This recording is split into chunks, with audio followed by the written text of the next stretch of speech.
Bonjour Anne Revillard. Bonjour. Vous êtes l'auteur de ce livre Handicap et travail aux presses de Sciences Po, où vous êtes enseignante, professeur associé, vous êtes membre de l'Observatoire sociologique du changement et du laboratoire interdisciplinaire d'évaluation des politiques publiques et vous publiez avec le soutien de la chaire Sécurisation des parcours professionnels et de l'Institut Louis Bachelier. Alors, quel état des lieux faites-vous de l'emploi des personnes handicapées en France ? Alors, le constat que je dresse, c'est celui d'une double marginalité des personnes handicapées par rapport à l'emploi et dans l'emploi. Marginalité par rapport à l'emploi d'abord. Les personnes handicapées ont un taux de chômage de 19%, soit pratiquement le double de la population d'ensemble. Et parmi les chômeurs, elles constituent un public plus âgé, moins qualifié et plus touché par le chômage de longue durée. Marginalité dans l'emploi ensuite.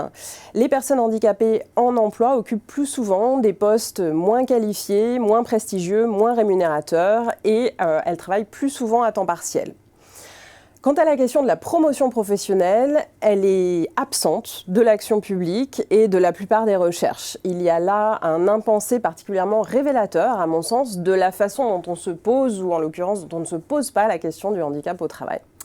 Alors, pour remédier à toutes ces formes de marginalisation, qu'est-ce que vous préconisez ? Alors, on fait déjà beaucoup, mais pas assez et pas assez bien. L'action publique en matière d'emploi des personnes handicapées est particulièrement complexe. Elle engage une multiplicité de dispositifs et d'acteurs. Et surtout, elle est cruellement en mal d'évaluation. Donc, dans l'attente d'évaluation plus systématique, on peut toutefois tirer quelques leçons des quelques travaux qui existent et de la littérature internationale sur la question.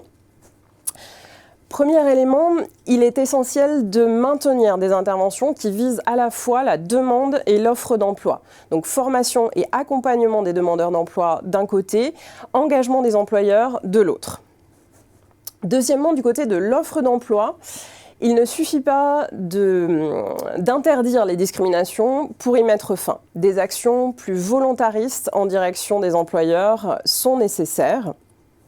Et dernier point, il est utile de déplacer le regard des individus handicapés aux normes organisationnelles pour faire en sorte de faire du handicap une composante normale, habituelle de l'organisation de travail et plus quelque chose de singulier et d'exceptionnel. Cela engage des transformations de grande ampleur en termes de flexibilité, de réactivité, de formalisation des procédures en matière d'accès aux aménagements. Et d'attention plus généralement aux individus dans leur singularité. Pour reprendre une expression que j'utilise dans le dernier chapitre de l'ouvrage, il s'agit de normaliser le handicap au cœur des organisations de travail. Alors, est-ce que c'est la démarche de cet ouvrage et dans quelle démarche il s'inscrit plus largement, cet ouvrage ? Donc, cette démarche, cet ouvrage, comme vous l'avez dit, est issu d'une demande de la chaire Sécurisation des parcours professionnels à Sciences Po, donc qui m'a demandé de faire un état des lieux sur ces questions d'emploi des personnes handicapées.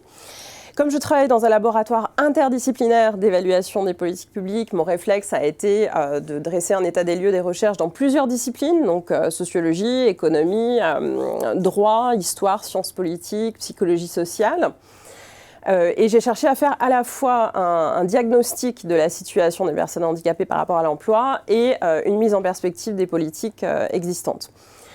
Avec la petite équipe de recherche avec laquelle j'ai travaillé, nous nous sommes d'emblée placés dans une démarche de diffusion scientifique. Donc l'ouvrage, bien sûr, y participe, mais nous avons aussi créé en parallèle un site internet qui met à disposition du public des fiches de lecture synthétiques rédigées en français à partir de la littérature internationale sur 5 grandes thématiques, donc discrimination, insertion professionnelle, maintien en emploi, expérience du handicap au travail et travail protégé et emploi accompagné.